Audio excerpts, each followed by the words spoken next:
We're approaching the holidays and it's the season of giving. So I want to talk for a minute about how your giving plan can be part of the legacy that you leave your kids and grandkids.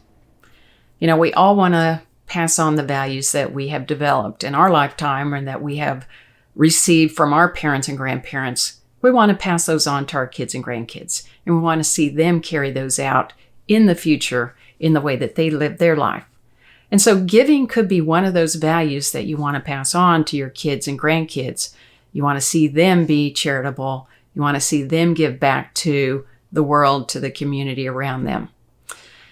And an easy way to incorporate some of that into your planning process is to use a donor advised fund. A donor advised fund is very easy to set up. Most of the custodians and a lot of the religious organizations allow you to set up a donor advised fund with them. You can contribute money, stock, other assets to the donor advised fund, and you get that charitable deduction in the year that you make the contribution, subject to your tax limits. But then you get to have the funds in that account and make the gifts in future years or over a number of years. And that allows you to get a big tax deduction in a year where you really need it, and then make those gifts in the timing that you wanted to make the gifts over time. That makes it easy to do your giving, but it also makes it easy to pass it on if this is something that you want to pass on to your heirs. If you want to pass along the gift of philanthropy, then you would name one or more of them as your successor gift advisor.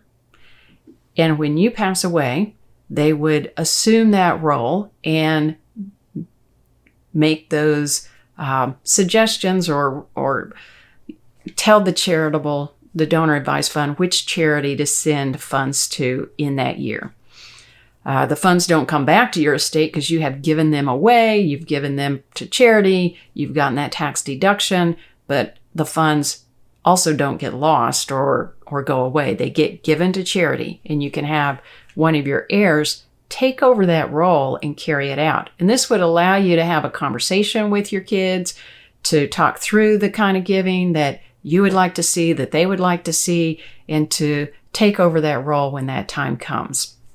Now, it also makes it easy to make changes to your plan, because in your will or in your trust, you can name the donor advised fund to receive certain assets. But then if you want to change the list of charities that those are going to, you can have a list that your successor grant advisor would be following, as opposed to needing to have the estate send checks to 50 different charities and update that as your wishes change.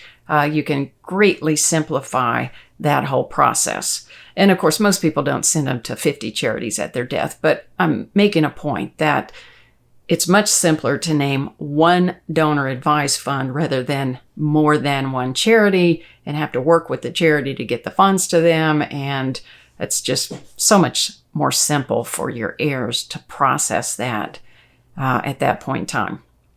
On top of that, you can have the donor advised fund specifically receive certain type of assets that are not going to be as tax efficient for your heirs.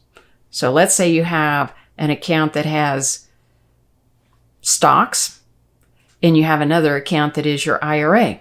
You can have the money for the donor advised fund go from the IRA to the donor advised fund, and from there get split out to the charities, and the money that is in the stock account go to your heirs. And the reason for that would be that stock account would get the step up in basis. That's going to be much more tax favorable for your heirs, and the money from the IRA, which would be taxable to your heirs if they received it, and they would have some limitations on how long they could let that stretch out.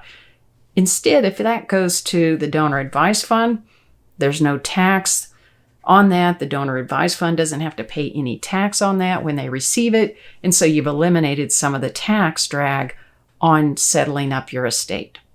So for those reasons, a donor advised fund can be a great way for you to incorporate giving into your estate plan, but even more so, incorporate it into your legacy plan. And so if you have any questions about that, I'd be happy to answer them. Feel free to email me directly at liz@bestpathadvisors.com.